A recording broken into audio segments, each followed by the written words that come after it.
They found the children sitting at the long dining table. No candles, no food, no adults. Just 5 small bodies, upright in their chairs, hands folded, eyes open, unblinking, staring toward the far end of the room where a 6th chair stood empty.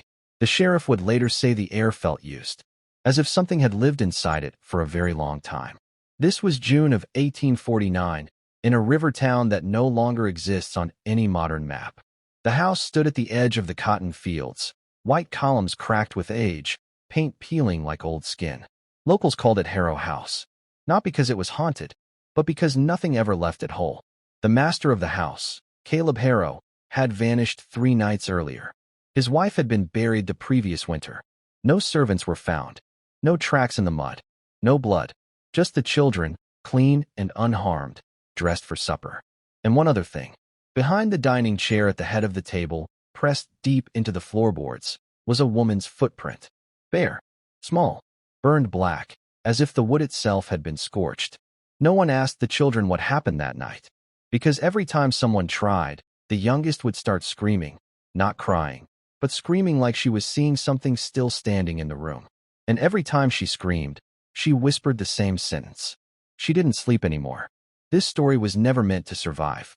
It was buried in church records, erased from census rolls, and sealed behind polite Southern language. But if you follow the names that disappear, if you read what was almost written, you find her, the woman who raised the master's children, and what she became. Her name does not appear in any official ledger. Not as a birth, not as a death, not as a person. She is listed only once, in the Harrow family Bible, written in fading ink beneath the children's names, given to us in service. No age, no origin, no surname, just a woman. Local oral histories, passed down in whispers, called her Eliza Gray, though no one could say where the name came from. Some said she was purchased after a plantation fire upriver. Others claimed she arrived already knowing the children's names, before she ever heard them spoken. What is known is this: Eliza raised every Harrow child from the moment they left the womb. She fed them, cleaned them, prayed over them when the church would not come, and she slept on the floor outside their bedroom door. Every night. Former neighbors described her as quiet, watchful, and unervingly gentle. She never sang, never laughed, never asked for anything. But she spoke to the children constantly, not in commands, but in stories. Stories without beginnings. Stories where houses watch people, where blood remembered names, where children were borrowed, not born. The Harrow children adored her, more than their father, more than their dead mother. And that was the first problem, because in that town, affection was power, and power was not allowed to belong to someone like her. Caleb Harrow believed in order. He believed children were clay, and women were tools. Church records describe him as devout. Court documents call him measured. But buried in testimony from a dismissed overseer is a different description. He kept rules for things that didn't need rules.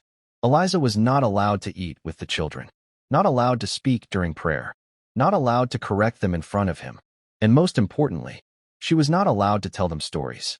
But every night, after the house fell quiet, the children would slip from their beds and sit around her on the floor. And she would speak, not loudly, not quickly.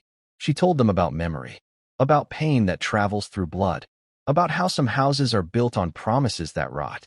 One child later said Eliza warned them about the walls. She said the house was listening. He told a priest decades later. She said it had been hungry before us. Soon, the children began to change.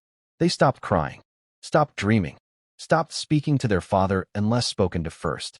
Caleb Harrow noticed, and he blamed Eliza. The punishment was meant to be simple, public, corrective. Eliza was dragged into the yard at dawn, in front of the children. Her back was exposed. The overseer hesitated, said something about her being necessary. Caleb ignored him. What happened next was not written down, but 3 different second-hand accounts mention the same detail. Eliza did not scream. She did not beg. She did not curse. She counted, under her breath. 1, 2, 3. And when it was over, she turned her head, slowly, and looked at the children. Not with anger, with apology. That night, Harrow House did not settle. The wood creaked long after midnight. Doors opened on their own. The youngest child woke to find Eliza standing at the foot of the bed, bleeding through her dress, whispering, "I stayed too long. By morning, Eliza was gone. No one saw her leave. No tracks. No body. Just the smell of iron in the nursery. And 5 children who would never again sleep through the night. The church wagon came 3 days after Eliza vanished. White paint. Iron wheels. A wooden cross bolted to the side like an afterthought. Reverend Thomas Bell did not knock when he entered Harrow House. He stepped inside as if the house already belonged to him, as if it had been waiting. He smelled something wrong immediately. Not decay, not blood, something older. The children were gathered in the parlor, sitting close together on the floor. No toys, no noise, just watching the walls. Bell later wrote in his journal that none of them looked like orphans. They looked, he wrote, like witnesses. Caleb Harrow explained Eliza's absence with practiced calm. Said she ran. Said she was unstable. Said she was unstable. Said she filled the children's heads with nonsense. The Reverend nodded. But when he tried to pray with the children, something went wrong. Halfway through the prayer, the second child, Margaret, opened her eyes and said quietly, "She doesn't like that name anymore." The Reverend stopped. Asked who. Margaret looked toward the ceiling. "The house," she said. That night, Reverend Bell stayed in the guest room. And sometime before dawn, he heard footsteps pacing above him. Slow, bare, deliberate. But there was no upper floor. Official history says Eliza fled. That she was ungrateful. That she was unstable. That she endangered the children. The church signed off on it. The county accepted it. The town moved on. But in the margins of those same documents are signs of panic. A baptism record scratched out and rewritten. A burial entry left blank. A census page torn cleanly in half. Something didn't add up. Within weeks of Eliza's disappearance, the children began refusing food unless it was prepared a certain way. No meat after sundown. No salt on Sundays. No one allowed in the nursery after dark. Caleb tried force. The force failed. One night, he struck the eldest boy for disobedience. The next morning, Caleb woke to find every mirror in the house turned toward the wall, and a sentence carved into the dining table. Not deep, not angry. Careful. She fed you first. Time did not soften the children. It sharpened them. They spoke less. Watch more. Moved through the house like they knew where every sound would land. Neighbors noticed the windows were always open, even in winter. They noticed the children never played outside the yard. They noticed something else too. At night, someone walked the perimeter of the house. A woman's shape. Head lowered. Back bent. Hands stained dark. Dogs refused to bark. Men refused to look too long. One neighbor claimed he followed the figure once, just to the edge of the field. He said the ground there was warm, like something had been standing in one place for years. The overseer vanished in the spring of 1850. No struggle. No witnesses. His hat was found hanging on the nursery door handle. Inside the house, nothing was disturbed, except the children's shoes.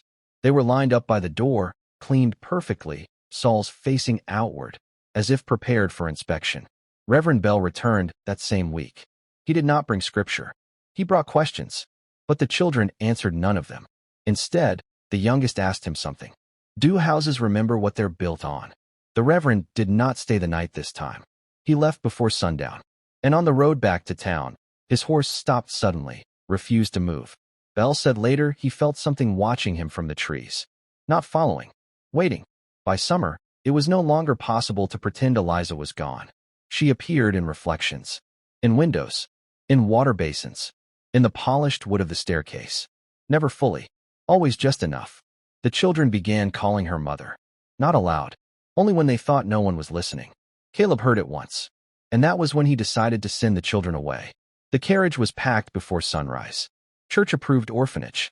Proper discipline. Fresh start. Caleb believed distance could solve this. The children stood quietly as they were loaded in. Too quietly. As the horses were hitched, the youngest child leaned close to her father and whispered, "She won't let the house be empty." The carriage never made it past the gate. A sound like splitting wood echoed across the fields. The front axle collapsed, rotted through as if it had aged 100 years overnight. The children stepped down from the carriage on their own. Caleb fell to his knees. Because for the first time, he understood. Eliza had not run. She had stayed. And the house had chosen her. They came with papers, seals, signatures, authority stamped in ink. The state didn't call it removal. They called it relocation. 2 men from the county arrived just after dawn, flanked by a church representative and a woman from the orphanage upriver. They spoke softly, politely, like they were entering a sick room. The children were already awake, already dressed, already standing in a line by the door. No crying, no questions. The woman from the orphanage smiled too much, said how lucky they were, said how many children would give anything for a second chance. The eldest boy asked one thing. Will she be allowed to visit? No one answered. When they stepped outside, the house made a sound like a held breath finally released. The youngest child reached back and touched the doorframe. Her fingers came away black. They did not send the children together. That was intentional. Different institutions, different counties, different names. Erase the pattern. Break the bond. The youngest was taken first. She screamed. Not for her father. Not for the house. For Eliza. The scream did not sound like a child. It sounded like something old being torn from something older. By the time the wagons rolled away, the sky had darkened unnaturally. Clouds low. Air thick. The house behind them looked smaller somehow, as if it were shrinking without them, or tightening. The orphanage was clean. Too clean. White walls. Bare floors. No mirrors. The woman in charge believed silence cured children. She believed obedience replaced love. The youngest child was placed in a small room facing the river. The first night, she refused to sleep. The second night, she asked who used to live in the building. No one answered. On the third night, the other children began waking up screaming. They all described the same thing. A woman standing by the riverbank, barefoot, watching the building, not angry, waiting. A caretaker slipped on the stairs 2 weeks later. Neck broken. The stairwell smelled like wet earth for days. Then a child drowned in the river, though no one saw him go near it. Then a fire broke out in the laundry room. Low heat. No spread. Like a warning. The woman in charge started hearing footsteps at night. Slow. Measured. She found muddy prints outside the youngest child's door every morning. Small. Bare. She scrubbed them away. They came back. Meanwhile, the other children fared no better. One refused food unless it was given by hand. Another tore pages from his books and hid them under his mattress. The eldest spoke to no one. But every night, each child dreamed the same dream. A house breathing, walls bending inward. A woman kneeling in the dark, hands bleeding, whispering apologies to children who couldn't hear her anymore. They began carving symbols into wood. Not consciously, not taught, just remembered. By winter, 3 institutions reported disturbances. By spring, 2 were shut down. By summer, the state stopped moving children quietly and started burying staff. Because whatever Eliza had become, it was not confined to Harrow House anymore. It was following her children, and it was patient. In 1852, the county finally approved an investigation into Harrow House. Not because of Eliza, not because of the children, but because too many officials were dying. A land surveyor was sent first. He spent one afternoon measuring the foundation. That night, he wrote a letter to his wife saying the soil beneath the house was wrong. Layered, he wrote, like it's been turned over again and again. He never mailed the letter. When a second team arrived weeks later, they found the cellar sealed shut with boards older than the house itself. When they forced it open, the smell came out first. Then the bones. Not one body. Dozens. Women. Children. Buried carefully. Stacked respectfully. As if someone had tried to make room. Church records confirmed it later, quietly, reluctantly. Before Harrow House, the land had been used as a holding ground. A place where enslaved women were kept temporarily. Broken. Discarded. Forgotten. The house wasn't built over them. It was built with them. Eliza had not been brought to Harrow House by chance. She had been selected. She was known, even before her name was erased. She had raised children before. Children who were sold away. Children who died. Children taken from her arms and never returned. She had survived things that should have ended her. And somewhere along the way, she learned something dangerous. That grief leaves marks. That love sinks into places. That memory does not need a body to survive. When Eliza was forced to sleep outside the nursery door, when she bled on those floors, when she whispered stories into the walls, she wasn't comforting the children. She was binding herself to the house. Not with hate, with devotion. Reverend Bell knew the truth long before the investigation. His private journals, found decades later, describe Eliza not as a threat, but as a consequence. She became what we made her, he wrote. And now the house listens to her instead of us. The church tried to cleanse Harrow House. Prayer failed. Fire failed. Salt failed. Because Eliza wasn't haunting the house. She was keeping it, guarding what had been buried there. And when they tried to remove the children, they broke the last rule she had left. Never separate blood from memory. One by one, the children began coming back. Not alive. Not dead. They were found near the old property line, years apart. Unmarked graves. No signs of violence. Hands folded. Each burial coincided with a collapse. An orphanage fire. A church scandal. A county office shuttered. By the time the last child returned, Harrow House no longer stood. But the land still felt warm. Witnesses said you could hear breathing if you stood there long enough. Slow. Maternal. Protective. The final document related to Harrow House is a single sentence written in the margin of a land transfer deed. No signature. No explanation. Just this. The caretaker remains. Locals say nothing grows on that land. No crops. No trees. And sometimes, on quiet nights, you can hear children laughing softly. Not afraid. Not lost. Home. History called Eliza a caretaker. The church called her a servant. The state called her property. But none of those words were true. Eliza did not raise the master's children because she was ordered to. She raised them because she was replacing something that had already been stolen from her. Before Harrow House, Eliza had children of her own. At least 3. Their names were never written down. But their absence shaped everything that followed. They were taken, sold, buried somewhere she was never allowed to visit. So when Eliza held the Harrow children, she was not confused about her role. She was practicing survival. She gave them what she was denied: care without conditions, love without ownership, protection without fear. And when the house absorbed her pain, when it learned her devotion, it learned how to keep. People asked for years why Eliza didn't run, why she stayed after the punishment, why she didn't disappear like so many others. The truth is simpler and worse. Eliza understood something before anyone else did. If she left, the house would still be hungry. The land would still remember. And someone else, another woman, another child, would be fed into it. So she stayed. She stayed until the house learned her name. Until it stopped listening to men. Until it learned the sound of a mother guarding her children. When the children were taken, Eliza lost the last thing tying her to the living world.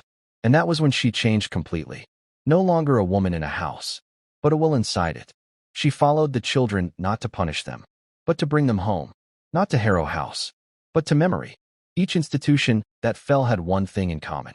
They treated children like objects, like inventory, like something that could be owned. Eliza did not forgive that. When Harrow House burned down, officials thought it was over. But the house had already moved. It lived in the ground now, in the trees, in the silence between footsteps. Wherever children were controlled, separated, erased. Something watched, and sometimes intervened. Not violently, decisively. The caretaker did not rage. She corrected. The last archivist to handle the Harrow documents wrote a private note. It was never submitted. It was found years later in a personal journal. "I think we misunderstood the danger," he wrote. "She wasn't protecting the house from us. She was protecting the children from history." After that, the file was sealed. Not destroyed, just closed. Because some stories aren't meant to end. They're meant to warn. If you visit the land today, there's nothing to see. No ruins. No markers. No signs. But locals will tell you. Children don't get lost there. Runaways turn back on their own. And sometimes, late at night, people hear a woman humming. Not a song, just a sound. Low, steady, comforting. Like someone staying awake so no one else has to. Eliza never stopped raising the master's children. She just changed who the masters were. And history has been quieter ever since.